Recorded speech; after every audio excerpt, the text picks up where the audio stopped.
ভোটের দিন সিলেট মহানগরীতে ড্রোন দিয়ে মনিটরিং করবে পুলিশ। কোথাও কেউ অস্ত্রশস্ত্র নিয়ে জড়ো হওয়ার চেষ্টা করলে তাৎক্ষণিক ব্যবস্থা নেওয়া হবে বলে পুলিশ জানিয়েছে। মহানগরীর দরগা গেট এলাকা থেকে বিস্তারিত জানিয়েছেন প্রতিনিধি কামরুল ইসলাম মাহি।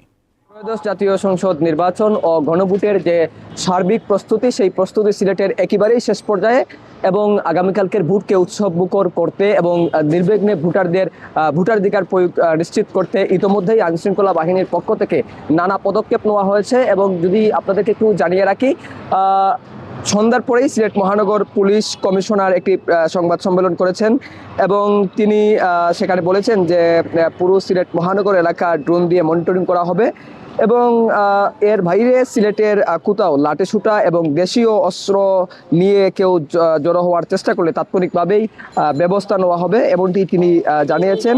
প্রত্যেকটা কেন্দ্রেই 12 জন আনসার, গুরুত্বপূর্ণ কেন্দ্রগুলোতে 4 এবং সাধারণ কেন্দ্রগুলোতে 3 জন করে পুলিশ সদস্য নিয়োজিত থাকবেন। এর বাইরে আমরা দেখেছি সিলেটের বেশ কিছু প্রার্থী যারা রয়েছেন তারা কিন্তু পাল্টাপাল্টি অভিযোগ করেছেন।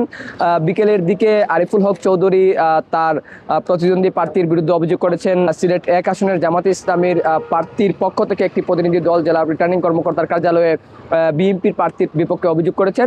আগামী কালকের যে সংসদ নির্বাচন এবং গণভোটের যে মহাকর্মযজ্ঞ শুরু হবে, সেই মহাকর্মযজ্ঞর সাক্ষী হতে এবং ভোটাধিকার প্রয়োগ করতে সিলেটের ভোটাররা প্রস্তুত রয়েছেন।